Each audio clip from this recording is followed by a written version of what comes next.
Good morning, student. Welcome in YouTube channel of Sardawal Niketan School Nagaur. As we have completed 4 topics already, today I will teach you about the 5th topic, clause. Our 5th topic is clause. Clause means upvakya. Before the start this topic clause, I will explain some basic knowledge about to clause. देखिएगा, आज हम 5वें अध्याय close को पढ़ने के लिए जा रहे हैं और before start of this topic I want to teach about some basic information and basic concept clear knowledge to related to close topic. Close का मतलब होता है उपवाक्य. तो सबसे पहले आइए, जिस प्रकार से हम मैथ सब्जेक्ट में स्टार्ट करने से पहले जोड़, बाकी, गुणा, भाग या कुछ डेफिनेशंस रिलेटेड टू मैथ्स हम करते हैं, ठीक उसी प्रकार इस क्लोज टॉपिक को समझने से पहले हमें कुछ डेफिनेशंस पता होनी चाहिए कि what is word, what is sentence, what is clause, what is phrase, what is simple sentence and what is compound sentence and what is complex sentence. Then है ना, I will start you in front of you the first question. देखिएगा कुछ definitions. Definition में सबसे पहले हम question लेते हैं 1 number. What is a sentence? What is a sentence? Close एक ऐसा टॉपिक है ना, जिसमें हमें डिटेल में जाना पड़ेगा. ठीक है ना. क्लोज टॉपिक ऐसे 3 प्रकार के वाक्यों के ऊपर डिपेंड होता है. Close topic is dependent in 3 kind of sentence. Simple sentence change into compound, simple sentence change into complex, simple sentence है ना change into compound and complex, या फिर compound sentence change into complex. इस प्रकार से सबसे पहले हमें 3 प्रकार के सेंटेंस को डेफिनेशन के साथ समझना पड़ेगा. सिंपल सेंटेंस की डेफिनेशन, उसके बाद में कंपाउंड सेंटेंस की डेफिनेशन, उसके बाद कॉम्प्लेक्स सेंटेंस की डेफिनेशन. ये क्लोज टॉपिक है. अपन देखेंगे कि क्लोज 2 प्रकार के होते हैं, जिसके अंदर जिसको कहते हैं एक तो कोऑर्डिनेटिंग क्लोज और एक कहते हैं सबऑर्डिनेट क्लोज. जिसके अंदर है ना कोऑर्डिनेट कंजक्शन यूज होंगे वो कंपाउंड सेंटेंस कहलाएगा, और जिसके अंदर सबऑर्डिनेट कंजक्शन यूज होंगे वो कॉम्प्लेक्स सेंटेंस कहलाएगा. इसलिए हमें इनकी डेफिनेशन से पहले पढ़नी पड़ेगी कि आखिर होता क्या है ना. सेंटेंस क्या, वर्ड की परिभाषा मैंने आपको करी थी. A word is group of letters which has meaning. जो 8 प्रकार के थे.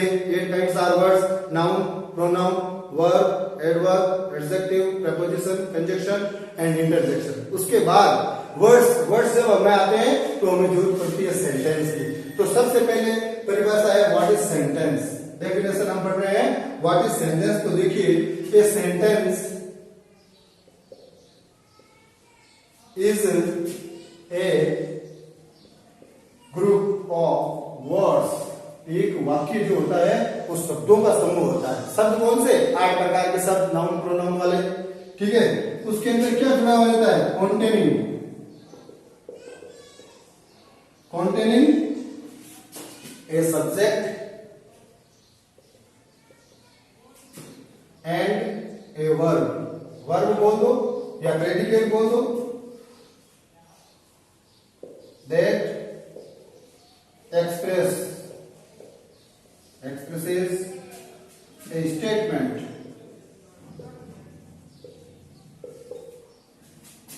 with full meaning. देखिए example, we are playing cricket in the ground. We are playing cricket in the ground. ये देखिए, अब सबसे पहले क्लोज समझने से पहले सेंटेंस को समझना पड़ेगा कि व्हाट इज सेंटेंस. तो सेंटेंस की डेफिनेशन है a sentence is a group of words. एक वाक्य शब्दों का समूह होता है. कॉन्टेनिंग जिसके साथ जुड़ा हुआ रहता है ए सब्जेक्ट उस वाक्य में एक कर्ता रहेगा एंड ए वर्ब और एक क्रिया या प्रेडिकेट जिसको बोलते हैं प्राकथन रहेगा। दैट एक्सप्रेसेस जो एक्सप्रेस करेगा ए स्टेटमेंट कोई कथन, वो कथन अफर्मेटिव हो सकता है, इंट्रोगेटिव हो सकता है। एक कथन एक्सप्रेस करेगा विद फुल मीनिंग जिसका पूरा अर्थ निकलेगा। यानी एक वाक्य वो शब्दों का समूह है जो अपने साथ एक सब्जेक्ट और एक प्रेडिकेट रखता है, जो एक स्टेटमेंट एक कथन प्रस्तुत करता है जिसका पूरा अर्थ निकलता है, वो वाक्य कहलाता है या सेंटेंस कहलाता है। जिसका एग्जाम्पल है we are playing cricket in the ground. ये we are playing cricket in the ground ये एक सेंटेंस है जिसके अंदर वर्ड्स का प्रयोग हुआ है। We pronoun, are helping verb, playing main verb, cricket noun, in preposition, the article, ground noun. तो इस प्रकार हम देख सकते हैं कि हम वर्ड्स के जरिए एक सेंटेंस का निर्माण करते हैं। अब देखिए कि जब सेंटेंस ये तो क्लोज किया है तो क्लोज खुद एक सेंटेंस का भाग होता है ना। तो दूसरा सवाल है व्हाट इज ए क्लोज। हमें ये जानकारी होनी जरूरी है। क्लोज टॉपिक शुरू करने से पहले हमें इनकी डेफिनेशंस, इनके बेसिक नॉलेज को जानना बहुत जरूरी है। तो देखिए अब क्लोज किसे कहते हैं। अब क्लोज क्या होता है? क्लोज एक सेंटेंस का लंबा भाग होता है। जैसे सेंटेंस को कहते हैं वाक्य, तो क्लोज को कहते हैं उपवाक्य। तो उपवाक्य पाया कहां जाएगा? अब उपवाक्य उसी सेंटेंस का कोई लंबा भाग होता है। उसी सेंटेंस के अंदर, सेंटेंस का मतलब वाक्य, उसी वाक्य के अंदर उपवाक्य होते हैं। एक भी हो सकता है, एक से अनेक भी हो सकता है।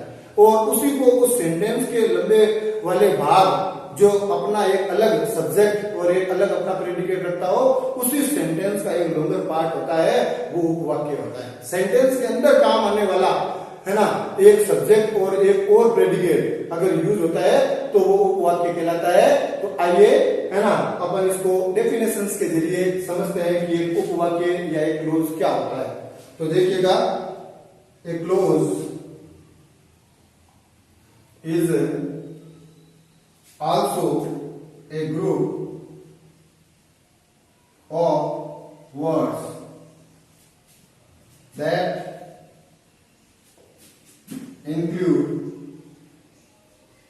includes a subject and a verb with part of a long sentence। आ गई ना? एक उपवाक्य एक part of a long sentence, एक बड़े वाक्य का एक हिस्सा होता है। क्लोज, क्लोज क्या होता है? एक बड़े वाक्य का एक छोटा हिस्सा होता है जो उसी लंबे सेंटेंस, लॉन्ग सेंटेंस का पार्ट होता है, हिस्सा होता है, जिसका स्वयं का है ना एक सब्जेक्ट होगा और एक प्रेडिकेट होता है। एक सेंटेंस के अंदर कई एक से अधिक या तो एक उपवाक्य हो सकते हैं या एक से अधिक उपवाक्य हो सकते हैं। आइए इसको वापस पढ़ते हैं। What is a close? A clause is also a group of words. एक उपवाक्य भी शब्दों का समूह होता है। दैट इंक्लूड्स जिसके अंदर शामिल होते हैं ए सब्जेक्ट अपना एक कर्ता एंड ए वर्ब या एक क्रिया और predicate with part of a longer sentence, और वो उस लंबे सेंटेंस का भाग रहता है और वो उस सेंटेंस के अंदर क्लोज या उपवाक्य कहलाता है। आइए इसको एग्जांपल से समझते हैं। एग्जांपल, फर्स्ट एग्जांपल है he was sleeping when I saw him. ये देखो, अब ये यहां से लेकर यहां तक ये पूरा सेंटेंस है। ये पूरा तो हो गया सेंटेंस। अब कोई पूछे इसमें कितना उपवाक्य है, तो ये व्हेन से लेकर ये इसके अंदर है क्लोज। ये इसके अंदर क्लोज कहलाएगा, व्हेन आई सॉ हिम। और जब इसका देखा जाए तो ये है ना प्रिंसिपल क्लोज रहेगा, है ना, जिसके अंदर कनेक्टिव लगता है वो प्रिंसिपल क्लोज, और जो पहले वाला है वो सिंपल या मेन क्लोज। तो इसके अंदर व्हेन आई सॉ हिम, देखो ही वाज स्लीपिंग, जब वो सो रहा था, व्हेन आई सॉ हिम, जब मैंने उसको देखा, तो ये यहां से लेकर ये पूरा एक क्या होता है सेंटेंस। अगर इसमें देखा जाए कि क्लोज कौन सा है, तो यहां से लेकर व्हेन आई सॉ हिम ये एक क्लोज है। ये इस पूरे वाक्य के अंदर एक उपवाक्य है जिसके अंदर है ना एक सब ऑर्डिनेट कंजक्शन व्हेन लगा हुआ है और इसका एक अलग सब्जेक्ट है और एक अलग प्रेडिकेट है। ठीक है, आगे हम समझते हैं थर्ड डेफिनेशन जरूरत पड़ेगी हमें। What is a phrase? Phrase क्या है? फ्रेज, अब अपन सेंटेंस पढ़ लिया। Sentence is a group of words. Sentence एक शब्दों का समूह होता है जो अपने साथ एक सब्जेक्ट, एक वर्ब, एक प्रेडिकेट रखता है, जिसका एक पूरा कथन होता है, जिसका पूरा अर्थ निकलता है। क्लोज पढ़ लिया था कि क्लोज एक लॉन्गर सेंटेंस का एक पार्ट होता है जिसका स्वयं का एक सब्जेक्ट और एक है ना एक वर्ब होती है, एक प्रेडिकेट होता है।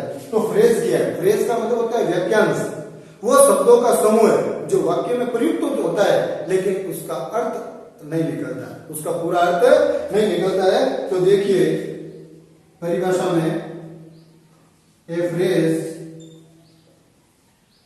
Is a group of word which half sense, जिसका पूरा अर्थ नहीं निकलता हो, आधा अर्थ निकलता हो। ए फ्रेज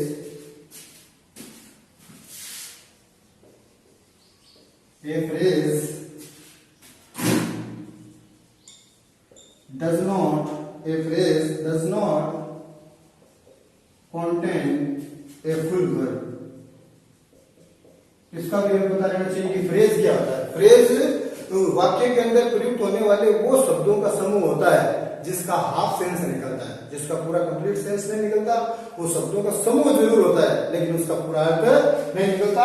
और वो शब्द 2 हो सकते हैं, 3 हो सकते हैं, है ना, ज्यादा हो सकते हैं, लेकिन उसके अंदर कोई वर्ब का प्रयोग नहीं होगा। वो शब्दों का समूह होगा जिसका पूरा अर्थ नहीं निकल के उसका हाफ सेंस निकलेगा। एग्जाम्पल देख लीजिएगा फ्रेज के। फ्रेज को भी हमें जानना जरूरी है। जैसे कोई वाक्य के अंदर ये शब्द हुआ फर्स्ट ऑफ ऑल, पहले सभी। अब फर्स्ट ऑफ ऑल इसका कोई पूरा अर्थ नहीं निकलता तो इसको हम सेंटेंस भी नहीं कह सकते, इसको क्लोज भी नहीं कह सकते, तो इसको हम फ्रेज बोल सकते हैं। सेकंड एग्जांपल वो ले लेते हैं, सम ऑफ देम। इस प्रकार हम अभी है ना सेंटेंस की परिभाषा समझी, क्लोज की परिभाषा समझी और फ्रेज की परिभाषा समझी। अब आगे हम चौथे सेंटेंस में हम what is a simple sentence के बारे में हम पढ़ेंगे।